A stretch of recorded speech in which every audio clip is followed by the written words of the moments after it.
Hello everyone. Welcome to SSC math quest. तो कैसे हैं आप सभी? First of all happy Holi to all. जो लोग सेलेक्ट हुए हैं उनके लिए तो आज का दिन डबल सेलिब्रेशन से कम नहीं होगा।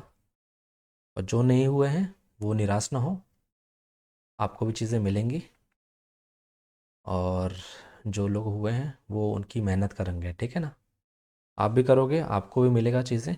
बस आपको पेशेंट रखना होगा और आपको कंसिस्टेंट रहना होगा अपनी स्टडी को लेकर।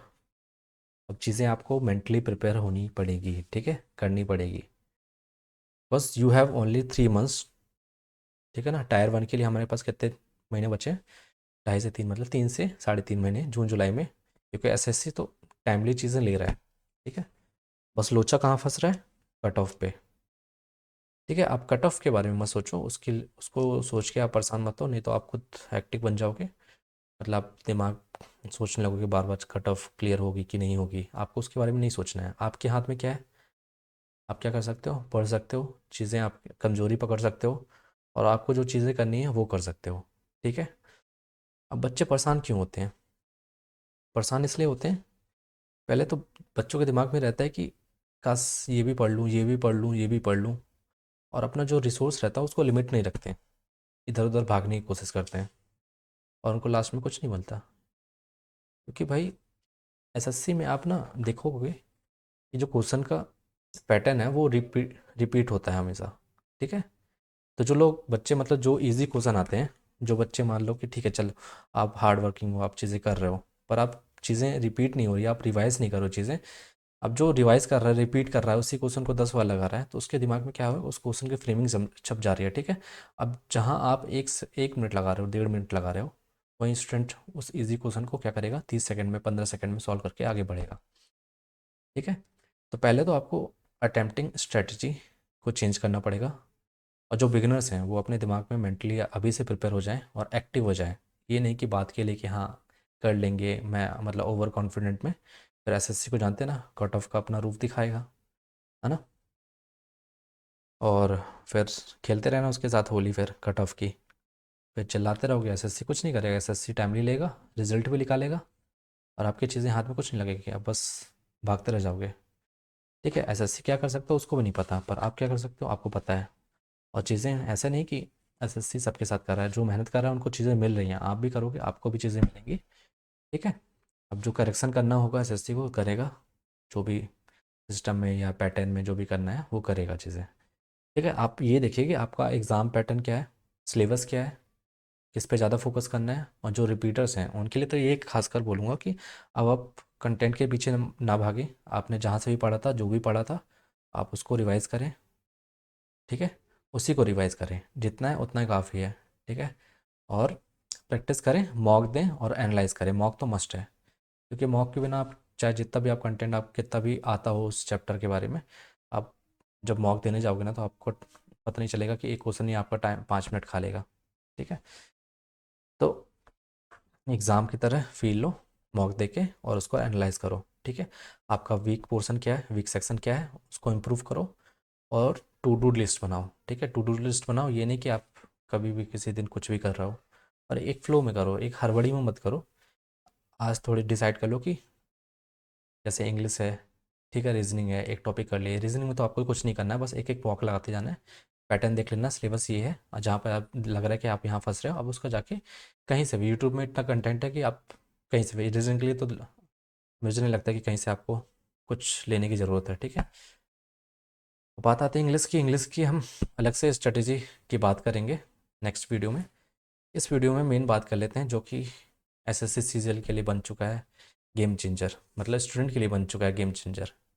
क्योंकि भाई जो, ये मान लो कि आपका जो पेपर सेट हुआ था इस बार, उसका लेवल तो मेंस की बात कर रहा हूँ, मेंस के हिसाब से जो पेपर होना चाहिए था उससे तो पेपर डाउन था, ठीक है। अब जो लोग एवरेज से कम थे उनकी भाई जीएस में अच्छी कमांड थी, और उन्होंने मैथ रीजनिंग उतना टफ तो आया नहीं था, तो उस चीज़ में उन्होंने कवर कर लिया। और साथ ही साथ में जीएस में भी क्या कर लिया, उन्होंने अच्छा स्कोर कर लिया, उनको तो प्लस पॉइंट मिल गया। हाँ, तो आप देख रहे हैं कहीं ना कहीं जो हार्ड वर्क किया जिसने, वो भी कहीं ना कहीं पीछे रह गया। और नॉर्मलाइजेशन तो है ही, पता नहीं किस हिसाब से करती है एसएससी, तो वो सब छोड़ो। अगर आप एसएससी फील्ड में घुसे हो तो आपको ये चीज़ पता होनी चाहिए कि मुझे क्या करना है। एसएससी क्या करती है आपको पता चल गया ना, है ना, अनप्रडिक्टेबल है, कभी भी कुछ कर सकती है। आपको क्या करना है, आपको दिमाग को एकदम शांत रखना है, आपको मेडिटेशन करना है और एक चीज़ को फॉलो करना है, आपको भागना नहीं है। इतना कंटेंट है कि आप भागोगे भागोगे, आपका दिमाग भागेगा भागेगा। अब एक टीचर को फॉलो करो बस एक सब्जेक्ट के लिए, और उसी चीज़ की बस रिवाइज़ करो, ठीक है, उसी चीज़ को रिवाइज़ करो, आप ज़्यादा मत कंटेंट भागो, ठीक है। तो उस कंटेंट के लिए एक ही चीज़ पढ़ो, उसको बार बार मैक्सिमम टाइम रिवाइज़ करो, तो आपको उसका प्रोडक्टिविटी ज़्यादा निकल के आएगी, ठीक है। तो उसके लिए मैं डेली जो सीरीज़ स्टार्ट करूँगा कल से या परसों जैसे जब भी है, तो आपको एक ही टॉपिक करना है, उसी का देखना है, उसके जो भी रिलेटेड कॉन्सेप्ट हैं उसको क्लियर करना है, ठीक है, नोट डाउन करना है, अपनी कॉपी लगाना है, कॉपी निकालना है, शॉर्ट नोट बनाने हैं, ठीक है। तो इस तरीके से आपको चीज़ें करनी है और दिमाग को शांत रखें। और शांत कैसे, आपको मेडिटेशन करने की मतलब थोड़ा थोड़ा आपको करना चाहिए ताकि आप मेंटली प्रिपेयर रहो चीज़ों के लिए, ठीक है। तो चलिए, तो कट ऑफ से आपको डरना नहीं है, घबराना नहीं है, कुछ नहीं है कट ऑफ, ठीक है। आपको अपना लेवल बढ़ाना है, जहाँ भी हो आप बस उसको इम्प्रूव करना है चीज़ें। तो बात कर लेते हैं जीएस। आज के टाइम पे आप जीएस कहीं इग्नोर करो ना तो आप बहुत पीछे हो जाओगे एसएससी में। आप भले ही इंग्लिश मैथ और रीजनिंग में अच्छे हो, पर अगर आपने जीएस अच्छे से नहीं पढ़ा तो आप सिलेक्शन से बाहर हो, बहुत दूर हो, ठीक है। क्योंकि पहले तो चलो ठीक है, एक स्कोरिंग क्वालिफाइंग मतलब 50 में से चलो 10-12 नंबर आगे चल चल जाता है, तो पर आपको अब देखो प्री में भी अच्छे खासे नंबर चाहिए, क्योंकि जो प्री की टायर 1 की कट ऑफ जाएगी अब 150 प्लस ही जाने वाली है, ठीक है। अगर एसएससी लेवल बढ़ाता है तब हम बोल सकते हैं कि यार फिर 150 के आसपास ही रहेगी, कम हो सकती है थोड़ी बहुत, पर 150 से तो कम नहीं होने वाली है, ठीक है ना, जिस हिसाब से कट ऑफ जा रही है, ठीक है। एकदम से तो लेवल हाई नहीं करेगा एसएससी, ठीक है, लेवल तो मेंटेन करेगा, पर कट ऑफ कंपटीशन तो डे बाय डे बढ़ता जाएगा, ठीक है। तो आपको मेंटली प्रिपेयर रहना टायर 1 के लिए 150 प्लस, ठीक है। टायर 2 की बात करूँ और जीएस की बात करूँ तो जीएस को यहाँ से आपको मिनिमम 25 प्लस होना चाहिए, आपको 25 प्लस टू 30, मतलब इतना आपको ही आने चाहिए प्री के लिए, टायर 1 के लिए। जो जिनका भी स्कोर अभी स्कोर कर रहे हैं ना, मतलब 12 से 15 नंबर या 20 नंबर, तो आपके 25 प्लस होना चाहिए टायर 2 में, मैं टायर 1 में सॉरी। और मैं तो बोलूँगा अब 30 प्लस लाओ, ठीक है। ठीक है, उसके लिए बात करेंगे कैसे लाना है, क्या पढ़ना है, क्या छोड़ना है, और आपको सारी चीज़ें नहीं कवर करनी है, ठीक है। उसकी बात करूँ अगर मेंस की, मेंस में कितने, मेंस में आपका मैं बात करूँ तो मेंस में कितने मार्क्स का होता है, 25 क्वेश्चन होते हैं, और 3 मार्क्स का कितना, 75। तो मेंस के लिए तो आपको लाना है 45 प्लस, ठीक है। मेंस में 45 प्लस इतना लाना पड़ेगा आपको, क्योंकि कट ऑफ देख रहे हो आप, मतलब 350 कहलाता है यार, 390 में से इतना कट ऑफ, मतलब ड्रीम जॉब जिस पोस्ट के लिए आप देखते हो ना आप यूट्यूब चैनल में भौकाल, ये सब भौकाल कुछ नहीं है। देखो, चीज़ें ऐसी है कि आपको चीज़ें ऐसी दिखाई जाती हैं कि आप कल एकदम, आपका कॉन्फिडेंस एकदम आसमान छू जाएगा, ठीक है। एक्चुअली में भौकाल वकाल कुछ नहीं होता है, आपको एक नॉर्मल लाइफ, मतलब नॉर्मल लाइफ नहीं, एकदम हाई फाई भी नहीं, एक नॉर्मल, ठीक है, जॉब मिलेगी, थोड़ा रिस्पेक्ट मिलेगा, बस उतना तक, ठीक है। तो आपको 350 प्लस किस में स्कोर करना है, टायर 2 में, ठीक है। और 350 मतलब आपको मेंटली इस चीज़ के लिए प्रिपेयर रहना है, ठीक है। और जो भी आप प्रिपेयर कर रहे हो वो प्री तक के लिए सीमित मत रहो, ठीक है। टायर 1 के लिए नहीं करना है आपको, टायर 2 के लिए करना है, ठीक है, ठीक है। टायर 2 में थोड़ा जीएस का पैटर्न अलग रहता है, देखते हो कभी, क्योंकि सिलेक्शन हमको दो दो ऑप्शन सेलेक्ट करने पड़ते हैं, ठीक है, कैसे एलिमिनेट करोगे, तो वो स्ट्रेटेजी आपको सब सीखनी पड़ेगी। तो आप जिसको भी फॉलो करते हो आप उसको फॉलो करो, ठीक है। पर सबसे पहले हम जान लेते हैं जीएस की स्ट्रेटेजी, ठीक है। आपको क्या करना है, क्या पढ़ना है क्या नहीं पढ़ना है। तो पहले देखिए, मिसलेनियस टॉपिक है जो कि बहुत बहुत इंपॉर्टेंट है, किसके लिए, स्टैटिक के लिए। अब आप देख रहे हैं कि एनटीपीसी का, आरआरबी एनटीपीसी का भी आने वाला है, तो आप उसके लिए भी यहाँ से कर सकते हो। आपको क्या क्या पढ़ना है, देखो कॉमन सिलेबस है, जीएस है, मतलब स्टैटिक जीके, वो तो पढ़ना ही पढ़ना है, हर जगह ये काम आना है। बैंकिंग में भी स्टैटिक जीके आता है, ठीक है।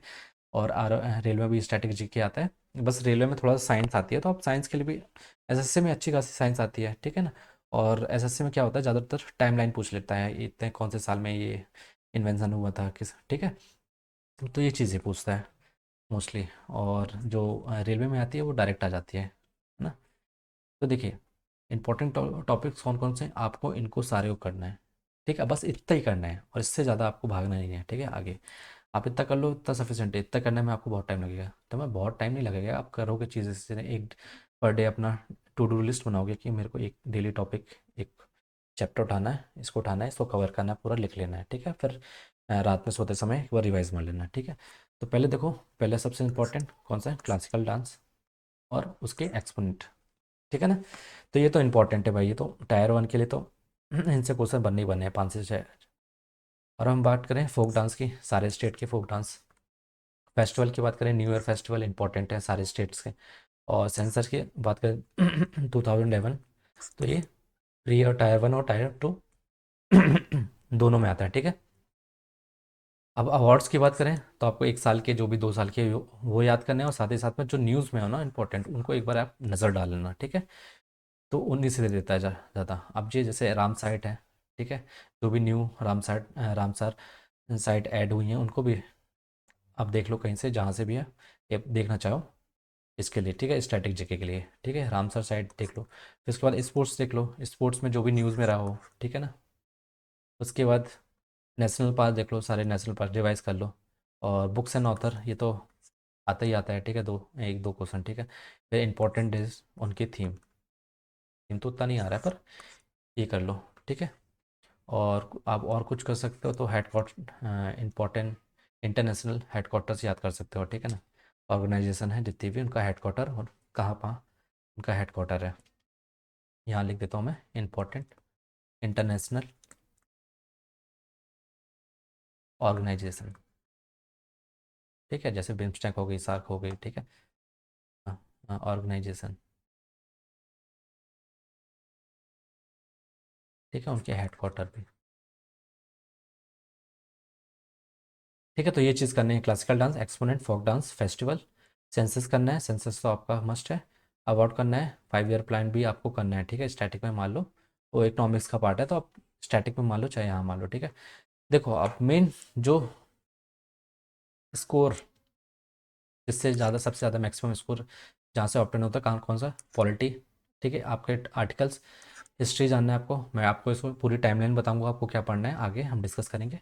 ज्योग्राफी, इकोनॉमिक, अब ये 4 चैप्टर आपको पढ़ने हैं, और साथ ही साथ में साइंस में आपको बायो में फोकस करना है मेन। ठीक है, बायो के क्वेश्चन आते हैं मैक्स टू मैक्स। ठीक, उसके तो आपको ये और ये स्टैटिक जीके मिला के आप टोटल ना 35+ आराम से स्कोर कर सकते हो, किसमें, टायर वन में। और टायर टू में भी आप आराम से 45+ या 50 आराम से किसमें स्कोर कर सकते हो, टायर टू में भी। ठीक है, बस आपको इतना करना है। हम्म? और केमिस्ट्री का पार्ट भी जुड़ जाता है टायर टू में, थोड़े से आ जाते हैं, मतलब केमिकल फॉर्मूले आ जाते हैं। ठीक है, और इक्वेशन जो भी होती हैं, सारे इक्वेशन, मेटल नॉन मेटल, इन सब के इक्वेशन। तो आपको ये करना है, कौन से, पॉलिटी, हिस्ट्री, ज्योग्राफी, इकोनॉमिक्स, इनको लाइन वाइज आपको पढ़ते जाना है, एक एक टॉपिक। ठीक है, आप किसी भी चैनल को फॉलो कर सकते हो, मैं परमार एसएससी या नवीन सर है। ठीक है, उन दोनों में से आप किसी को भी फॉलो कर लो, जो आपको बेस्ट सूट करे, आप उसके अकॉर्डिंग देख लो। ठीक है, चलिए नेक्स्ट पढ़ते हैं। आ जाते हैं हम हिस्ट्री के पार्ट में। हिस्ट्री में क्या क्या पढ़ना है, हम सारी टाइमलाइन देख लेते हैं। देखिए, एंशियंट में क्या पढ़ना है आपको, आईवीसी पढ़ना है, इंडस वैली सिविलाइजेशन। ठीक है, इंपॉर्टेंट है, इंडस वैली सिविलाइजेशन। फिर वैदिक इंडिया, समझ, अर्ली वैदिक, लेटर वैदिक। ठीक है, उसके बाद बुद्धिज़्म, जैनिज़्म। ठीक है, ये मतलब इसका इमरजेंसी कब हुआ था, 6th सेंचुरी में। ठीक है, 6th सेंचुरी में। और साथ में क्या हुआ था, महाजनपदास सिस्टीन, ये तो आपको याद रखना है। इनकी जो भी कैपिटल रही हैं आप उनको भी अच्छे से याद रखोगे। ठीक है, टेबल होगी, जो टेबल है उसको अपने दीवार में चिपका के, मतलब चिपकाओ नहीं, मतलब डेली रिवीजन करो उसका। ठीक है ना, कैपिटल्स होंगी इनकी। फिर उसके बाद मौर्य एम्पायर। ठीक है, उनका टाइमलाइन जो भी हो। फिर उसके बाद गुप्ता एम्पायर। ठीक है, फिर उसके बाद जो भी इन्वेजन हुए थे फ्रॉम द सेंट्रल एशिया, कौन से, इंडो ग्रीक, साकास, पार्थियंस, कुसानास। ठीक है, तो उनके बारे में आपको पढ़ना है। और साथ ही साथ में साउथ इंडियंस की कुछ रीजनल किंगडम थी, कौन सी, ये चोला, चेरा, पांड्यास। समझ में आया। तो इनके बारे में पढ़ना है, बस इतना पढ़ना है आपको, इतना रखना है दिमाग में। हाँ, ये चीज़ है, हिस्ट्री में एंशियंट में इतना टॉपिक पढ़ना है, बस इतना, इतना पढ़ लो काफ़ी है आपके लिए। इसके बाद आ जाते हैं किसमें, अर्ली मेडिवल में, ठीक है। अर्ली मेडिवल कहाँ से, 712 तक 1200, ठीक है। उसके बाद ये एडी की बात हो रही है, ठीक है ना। अब फिर अर्ली मेडिवल में क्या, मोहम्मद बिन कासिम, ठीक है, मोहम्मद गजनी, फिर मोहम्मद गौरी आया था, ठीक है। उसके बाद क्या आया था, दिल्ली दिल्ली सल्तनत आया, ठीक है। आपसे 1206 से लेकर 1526, फिर 1526 में कौन, बाबर, ठीक है ना। बाबर का रूल स्टार्ट हो गया था, मतलब हाँ, मतलब मुगल एम्पायर आ गए थे। तो मुगल एम्पायर आए थे, साथ ही साथ में जो रीजनल किंगडम है, मुगल एम्पायर कहाँ से 1526 से लेकर 1707 तक। लास्ट कौन था, औरंगजेब था, ठीक है। लास्ट मतलब लास्ट नहीं था, उसके बाद जो भी रूलर्स आए थे, मुगल एम्पायर आए थे, वो सारे वीक थे, ठीक है ना। वहाँ से हमारा इमरजेंस ऑफ ये मतलब ईस्ट इंडिया कंपनी का मतलब धीरे धीरे ग्रोथ होने लगी थी, ठीक है ना। ठीक है, यहाँ से हमारा क्या होने लगा था, मुगल का डिक्लाइनेशन कब से, 1707, जब औरंगजेब के बाद से, ठीक है। तो मोस्ट इंपॉर्टेंट रूलर लास्ट कौन था, औरंगजेब था। उसके बाद से डिक्लाइनेशन होने लगा मुगल का। फिर उसके बाद कुछ रीजनल किंगडम थे साउथ में, कौन सी, विजयनगर एम्पायर और बहमनी किंगडम, ठीक है। उनका टाइमलाइन याद रखो आप, टाइमलाइन याद रखोगे तो आपके दिमाग में क्लियर रहेगा कि हाँ इतने टाइमलाइन में ये था, तो आप इजली, अगर मान लो क्वेश्चन में कोई आंसर एलिमिनेट करना पड़ेगा तो आप आराम से कर पाओगे, ठीक है। तो इसके बाद बात करें किसकी, माराठा स्टेट की, ठीक है। माराठा स्टेट में इंपॉर्टेंट है शिवाजी, ठीक है। तो आप ये भी देख सकते हो, ठीक है। और फिर उसके बाद आते हैं मॉडर्न में। मॉडर्न में कौन सा, एडवेंट एडवेंट ऑफ यूरोपियंस, ठीक है ना, यूरोपियन कैसे आए, ठीक है। और फिर उसके बाद आते हैं सोशियो रिलीजियस रिफॉर्म, जो भी हुए थे हमारे, जो भी हमारे कल्चर सोसाइटी में, जो भी मतलब जो चीज़ को रिमूव करना था पार्ट को, मतलब कुछ ऐसी थी चीज़ थी जो सही नहीं थी कल्चरल सोसाइटी के लिए, ठीक है। मतलब लोग फॉलो करते थे अंधाधुंध। जैसे राजा राम मोहन रॉय हो गया, ठीक है ना, किस समाज से जुड़े हुए थे, ब्रह्मो समाज से, ठीक है। उसके बाद धर्म सभा, ठीक है, परमहंस मंडली, आर्य समाज हो गया, ठीक है। तो ये आपको सोशो रिलीजियस रिफॉर्म करने हैं, इंपॉर्टेंट है, आते हैं क्वेश्चन इससे, ठीक है। कौन से समाज से जुड़े हैं, इनका जो भी इन्होंने ग्रुप बनाया था उसके बारे में, और ये सारी। और उसके बाद बात करें किसकी, 1857 रिवॉल्ट, ठीक है। मतलब किसने, मतलब कौन स्टार्ट किया था, और किसके द्वारा, मतलब किस मतलब ब्रिटिश के द्वारा मतलब इसको सप्रेस किया गया था। तो आप सबको याद करना है, आप कुछ टाइमलाइन याद करनी है, ठीक है। उसके बाद गवर्नर जनरल, इनके टाइमलाइन, और वाइसराय, ठीक है, इनको भी पढ़ना है। और इंडियन नेशनल कांग्रेस, इनकी सारी बैठक जितनी भी हुई हैं उनके बारे में। और गांधीयन ईरा पढ़ना है आपका, कौन से, 1915 से लेकर, ठीक है, जब तक। फिर उसके बाद इंडियन नेशनल मूवमेंट, ठीक है। और उसके बाद मेकिंग ऑफ कॉन्स्टिट्यूशन, कॉन्स्टिट्यूशन कैसे बना, ठीक है, कितने मेंबर थे, है ना। तो ये सब पढ़ना है आपको किसमें, हिस्ट्री में। तो बस इतना रखना है अपने आपको दिमाग में, ठीक है। एंशियंट के लिए ये, मेडिवल के लिए, मॉडर्न के लिए ये, बस इससे आगे नहीं जाना है आपको, इतना कर लो। फिर इसके बाद आते हैं किसमें, हमारा इम्पोर्टेंट जो कि है पॉलिटी। पॉलिटी में आप कर सकते हो, मतलब अच्छे से आप पढ़ो और इसको रिवाइज करो तो आराम से स्कोर कर सकते हो पॉलिटी में। पॉलिटी उतना उतना नहीं है, बस आपको इंटरेस्टिंग भी है पॉलिटी। तो पॉलिटी में आपको सबसे पहले अपना कॉन्स्टिट्यूशन के बारे में पता होना चाहिए, ठीक है। आप एक इंडियन सिटीज़न हो तो कॉन्स्टिट्यूशन के बारे में पता चाहिए, ठीक है। आपके राइट्स क्या हैं, ठीक है। साथ ही साथ में आपके राइट्स के साथ साथ आपको ये भी पता चाहिए कि आपकी ड्यूटीज़ क्या हैं, ठीक है। राइट्स फर्स्ट नहीं जानना आपको, आपको खुद की भी ड्यूटीज़ होनी चाहिए, ठीक है। और फिर उसके बाद प्रियम्बल जानना है, we the people of India. फिर उसके बाद फंडामेंटल राइट्स जो भी हैं और ड्यूटीज़ हैं, डीपीएसपी हैं, ठीक है, directive policy of state policy, directive principle of state policy, ठीक है। फिर उसके बाद इंपॉर्टेंट आर्टिकल्स हैं जो आपको याद होने चाहिए, किसके, पीएम के हो गए, प्राइम मिनिस्टर के हो गए, प्रेसिडेंट के हो गए, और वाइस प्रेसिडेंट के हो गए, गवर्नर का हो गया, पार्लियामेंट का हो गया, जुडिशरी का भी करना है, यूपीएससी का, और इलेक्शन का। किसका किसका, देखो, वाइस प्रेसिडेंट, प्रेसिडेंट और पीएम का तो इनका याद होना चाहिए, यूपीएससी का याद होना चाहिए, इलेक्शन कमीशन का याद होना चाहिए, ठीक है। कुछ कॉन्स्टिट्यूशन नॉन कॉन्स्टिट्यूशन बॉडी है, ये आपको पता चाहिए। कॉन्स्टिट्यूशन मतलब जिनका मतलब कॉन्स्टिट्यूशन में दिया गया है, आर्टिकल के थ्रू दिया जाता है, उसको कॉन्स्टिट्यूशन बोर्ड बोल देते हैं। नॉन कॉन्स्टिट्यूशन बॉडी मतलब जो गवर्नमेंट के द्वारा मतलब बनाई गई है एक्स्ट्रा कॉन्स्टिट्यूशन बॉडी, जैसे मान लो नीति आयोग, ठीक है। तो ये नॉन कॉन्स्टिट्यूशन है, इसका कॉन्स्टिट्यूशन में कहीं भी नहीं लिखा गया है, ठीक है। तो वो नॉन कॉन्स्टिट्यूशन बॉडी हो गई। कॉन्स्टिट्यूशन बॉडी में जैसे यूपीएससी हो गई है, इलेक्शन कमीशन हो गया, ठीक है। उसके बाद इंपॉर्टेंट आपको अमेंडमेंट्स पढ़ने हैं। इंपॉर्टेंट क्या पढ़ने हैं, अमेंडमेंट्स पढ़ने हैं, ठीक है, आपको जो भी फंडामेंटल राइट्स में जो भी अमेंडमेंट है उनको तो याद ही होना चाहिए। और उसके बाद शेड्यूल्स पढ़ने हैं, सारे जितने भी शेड्यूल्स हैं, 12, 10 12 जो, ठीक है।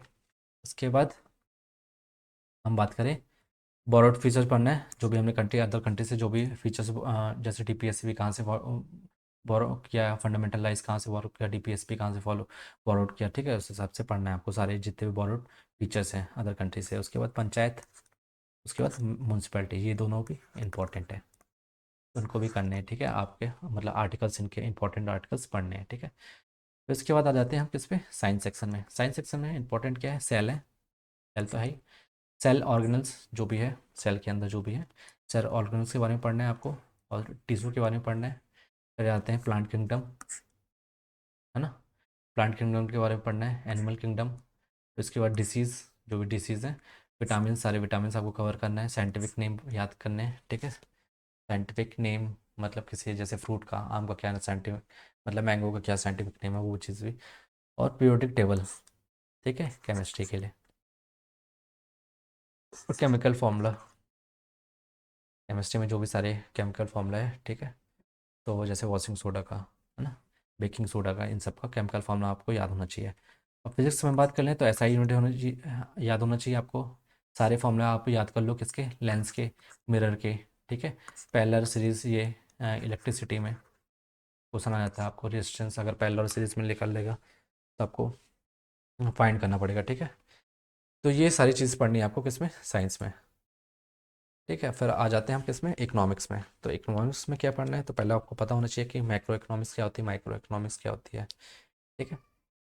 तो माइक्रो इकोनॉमिक्स तो आपको पता होगा, माइक्रो इकोनॉमिक्स मतलब जनरल टर्म हो गया, ठीक है। मैक्रो इकोनॉमिक्स मतलब आप किस तरीके से देख रहे हो चीज़ों को, ठीक है, आपके लिए क्या चीज़ें बड़ी हैं आपके लिए। पर ओवरऑल जो, जैसे कंट्री की कैपिटल होती है वो किस में आती है, जीडीपी जो भी है वो तो माइक्रो इकोनॉमिक में आती है ना, क्योंकि ओवरऑल कंट्री की जीडीपी देखी जाती है, ठीक है। अब इंडिविजुअल की बात करोगे आप, फाइनेंशियली अपनी क्या इनकम आज क्या थी, कल क्या थी, तो आपका वो इसमें काउंट होगा माइक्रो इकोनॉमिक्स में, ठीक है। फिर हम बात कर लेते हैं इंडियन इकोनॉमिक्स की, ठीक है। आपको पता होना चाहिए कि प्राइमरी, सेकेंडरी, टर्सरी सेक्टर, ठीक है, इन सब के बारे में। और नेशनल इनकम की बात करें तो ये वेरी वेरी वेरी इंपॉर्टेंट, इनमें से इकोनॉमिक्स का क्वेश्चन आता ही आता है, ठीक है। जीडीपी, ग्रॉस डोमेस्टिक, ठीक है, जीएनपी, एनएनपी, जीएनपी, और एनडीपी, एनएनपी, ठीक है। और जो आपका जो नेशनल इनकम होता है मेन, वो किसका होता है, एनएनपी एट फैक्टर कॉस्ट, समझ में आया? फिर उसके बाद अगर मैं बात करूँ किसकी, मेथड, मेथड है जीडीपी कैलकुलेट करने की कंट्री की। पहला है वैल्यू एडेड मेथड, ठीक है। फिर उसके बाद बात करें तो इनकम मेथड और एक्सपेंडिचर मेथड, ठीक है, ये 3 मेथड है, आपको याद रखनी है। फिर उसके बाद आते हैं डिमांड सप्लाई कर्व, याद होना चाहिए, ठीक है ना, डिमांड। और फिर उसके बाद इन्फ्लेशन, फिर इन्फ्लेशन मतलब टाइप ऑफ इन्फ्लेशन, मतलब डिफ्लेशन क्या होता है, इन्फ्लेशन क्या होता है। फिर उसके बाद अनएम्प्लॉयमेंट की बात करें, उसके टाइप्स की, ठीक है, तो इनके टाइप्स याद रखने हैं। अनएम्प्लॉयमेंट में डिस्गाइज, ठीक है, और सीजनल अनएम्प्लॉयमेंट, ठीक है। फिर उसके बाद बजट, आपको बजट पढ़ना है जो भी इस ईयर का है, जो भी पुराने का, मेन टाइमलाइन पढ़ने हैं, बस हो गया। और उसके बाद आरबीआई मॉनेटरी पॉलिसी, कुछ कुछ पढ़नी है जो इंपॉर्टेंट है। और ज़्यादातर टाइमलाइन पूछता है कि ये बैंक कब सेटअप हुआ था, ये पूछता है ज़्यादा, एसएससी में मॉनेटरी पॉलिसी नहीं पूछता। उसके बाद आ जाते हैं कि इसमें 5 ईयर प्लान में, तो 5 ईयर प्लान में क्या करना है आपको, ये तो इंपॉर्टेंट वेरी इंपॉर्टेंट है। और सेप्टेम्बर में देखने को मिल जाएगा। तो कब से स्टार्ट हुआ था, 1 अप्रैल 1951 से कब तक चला था, 2014 तक। उसके बाद क्या होता, नीति आयोग आ गया था 1 जनवरी 2015 से, ठीक है। तो आपको इतना करना है इकोनॉमिक्स में, ठीक है, इसके अलावा कुछ नहीं करना है, मेरी बात मानना थोड़ा, ठीक है। फिर उसके बाद आ जाते हैं किसमें, ज्योग्राफी में। ज्योग्राफी में बात करें तो आपको क्या बनना है, climate region, tropical, temperate, polar, desert, ठीक है, और मेडिटेरियन क्लाइमेट, ये मेन है, ठीक है, इनको पढ़ना है। उसके बाद इंडियन रिवर्स की बात करें, गंगा, यमुना, ब्रह्मपुत्र और गोदावरी, कावेरी, ठीक है। और कुछ वेस्ट फ्लोइंग रिवर हैं, कुछ ईस्ट फ्लोइंग रिवर हैं, तो अब इंपॉर्टेंट रिवर हैं, छोटी छोटी रिवर हैं, पर एसएससी पूछ लेता है, ठीक है, तो आपको उनके बारे में पता होना चाहिए, ठीक है। तो आप इनको देख लेना है, इंडिया रिवर को, और उनकी जो भी ट्रिब्यूटरीज हैं, मतलब, ठीक है, डिस्ट्रीब्यूटरीज और ट्रिब्यूटरीज हैं उनको भी देख लेना, ठीक है। उसके बाद इंडियन क्लाइमेट की बात करें तो मानसून सीज़न, ठीक है, इंडियन का जो क्लाइमेट है उसमें तो क्वेश्चन आता ही आता है। आप पूरा उसका एक चार्ट बना के चिपका लेना, क्योंकि अक्सर लोग को भूल जाता है वो, ठीक है। फिर उसके बाद बात करें तो मिनरल्स, कोल, आयरन ऑक्साइड, बॉक्साइट, मीका, ठीक है, इनके याद रखना कहाँ है सबसे, कौन सी स्टेट में सबसे ज़्यादा प्रोड्यूस होता है, ठीक है ना, इसका माइंस कहाँ हैं इन सबकी, ठीक है। उसके बाद बात करने फॉरेस्ट, फॉरेस्ट कवर कितना है इंडिया में, ठीक है। मेजर क्रॉप्स हैं, सारी क्रॉप्स की याद करनी है। मेजर इंडस्ट्रीज़ हैं, ठीक है, कॉटन इंडस्ट्रीज, इनका का मतलब इस्टेब्लिशमेंट हुआ था, जो मेन मेन इंडस्ट्री मतलब इंडस्ट्रीज़ हैं उनके बारे में आपको पता होना चाहिए। उसके बाद हम बात करें कि पूरा मतलब वर्ल्ड के बारे में, तो उसमें कंटेंट आपको पता होना चाहिए, ओशियन सारे, माउंटेन्स पता होने चाहिए सारे, मतलब कंट्रीज़ के, और स्टेट, स्टेट्स ये भी पता होना चाहिए, ठीक है। तो इतना चीज़ आपको क्या करना है, ज्योग्राफी में करनी है, और इसके अलावा आपको कुछ नहीं करना है, ठीक है। तो बस इतना कर लोगे ना आपके लिए सफिशिएंट है। तो बस, तो इस तरीके से आपको चीज़ें क्या करनी है, कवर करनी है। तो आपको पता है कि अब जीके का इंपॉर्टेंस बढ़ चुका है, और उसका इंपॉर्टेंस कम नहीं होगा, लोग पढ़ भी रहे हैं, ठीक है, अच्छा खासा पढ़ रहे हैं, तो आपको भी चीज़ें पढ़नी पड़ेंगी। आप एक्सक्यूज़ नहीं दे सकते कि भाई कैसे होगा चीज़ें, है ना, इतनी सारी चीज़ें। आप धीरे धीरे चीज़ें फॉलो करोगे, प्रोसीड करोगे, तो चीज़ें अपने आप होंगी, ठीक है। एक बार आपने स्टेप रख दिया है तो आपको चीज़ें फॉलो करनी चाहिए, और बिना दिमाग में सोचे किसी चीज़ को, ठीक है। कट ऑफ के बारे में नहीं सोचना है, चीज़ें करनी है, मतलब करनी है, ठीक है। तो आज से अपना रूटीन बनाओ, 3 मंथ का अपना जो भी टू डू लिस्ट बनाओ कि क्या करना है, क्या छोड़ना है, और क्या नहीं पढ़ना है, और अपने रिसोर्स को लिमिट रखना है, ठीक है। और बिगनर्स जो हैं वो तो खास ध्यान रखें, आप धीरे धीरे चीज़ों को फॉलो करते रहें, ठीक है। और एक बार टीचर को फॉलो कर लें, उसी टीचर को फॉलो करें, लास्ट तक उसी के नोट्स रिवाइज करें, और इस तरीके से आप चीज़ें कर पाओगे अचीव। तो चलिए, आपको चीज़ें समझ में आई हैं कि जीएस को कैसे ट्रेस करना है, मतलब और अपनी वीकनेस को समझना है, ठीक है। आप कहाँ लैग कर रहे हो, ये नहीं कि आप जो चीज़ आ रही है, जो चीज़ बन रहा है, आप उसी चीज़ को पढ़ रहे हो बार बार, उससे आपको कोई प्रोडक्टिविटी आउटपुट नहीं निकलेगा, ठीक है। और आपको मॉक देना है, मॉक इज़ मस्ट, ठीक है, क्योंकि लोग सोचते हैं कि मैं प्रैक्टिस कर लेता हूँ, प्रैक्टिस कर लेता हूँ, डायरेक्ट एग्जाम में मॉक दूंगा, पर एक माइंडसेट है ना, वो नहीं बन पाता है। और मॉक दीजिए तो ऐसा कि सोचिए कि आप एग्ज़ाम हॉल में बैठे हैं, आपको ये नहीं कि आप पॉज करके आप उठ के कहीं चले आ रहे हैं तब दे रहे हैं, इससे फ्लो नहीं बनेगा। क्योंकि आप ये तो चलो टायर 1 के लिए तो आप कर लोगे, फिर अगर टायर 2 में आप बैठोगे ना तो आपको 2 घंटा मतलब, समझ रहे हो, 2 घंटा आप बैठ ही नहीं पाओगे। आपको चीज़ें बन भी रही होगी ना कि हाँ बन रही है, पर आप बैठ नहीं पाओगे, ठीक है। तो आपको बैठने की आदत डालनी है, चीज़ें फोकस होकर करनी है, एक टाइम पे एक चीज़ ही करनी है, मल्टीपल चीज़ें नहीं करनी है, और एक अपना टारगेट रखें डेली का कि ये टॉपिक करना है, और लिमिट रखें, ठीक है, अपने आप को ज़्यादा ना सोचें, ठीक है। तो इस तरीके से आप करोगे चीज़ें तो आपकी चीज़ें हाथ में लगेंगी, और चीज़ें आपको दिखेंगी इम्प्रूव होते हुए। तो चलिए, आज के लिए इतना रखते हैं, मिलते हैं नेक्स्ट सेशन में। हम इंग्लिश की थोड़ा सा बात कर लेंगे, क्या पढ़ना है, क्या छोड़ना है, क्या चीज़ें करनी है। और इंग्लिश में उतना ज़्यादा नहीं है, बस एक आपको एफर्ट डालना पड़ेगा रीडिंग्स का, ठीक है, रीडिंग्स करो। और आपको अगर मान लो आप हिंदी मीडियम से, तो आपको थोड़ा वोकैब को इम्प्रूव करो चीज़ें, ठीक है। तो चीज़ें अपने आप इम्प्रूव होंगे, बस एक आपने एक स्टेप रख दिया है, अगर सीजीएम में घुस गए हो तो ये भी करिए। इंग्लिश के लिए डरिए नहीं, आप क्या करो, रीडिंग कॉम्प्रिहेंशन पढ़ो, ठीक है। नहीं बनना है कोई बात नहीं, पढ़ते रहो पढ़ते रहो। जब बार बार टर्म आपके दिमाग में खट क्लिक करेगा ना, तो आपको चीज़ें अपने आप समझ में आएंगी, ठीक है। तो इस तरीके से करिए, और एक ही रिसोर्स फॉलो करिए, तभी चीज़ें आप कर पाएंगे, मल्टीपल टाइम रिवीजन। तो चलिए, आज के लिए इतना रखते हैं, मिलते हैं नेक्स्ट सेशन में। तब तक के लिए धन्यवाद, और आशा करता हूँ कि आप इस चैनल को मतलब लोगों तक शेयर करें, ताकि और लोगों को भी चीज़ें, स्ट्रेटजी पता चले, और चीज़ें उन मतलब वो भी अपने मतलब जो भी मतलब गलतियाँ कर रहे हैं उनको भी सुधार सकें। तो चलिए, धन्यवाद, बाय बाय।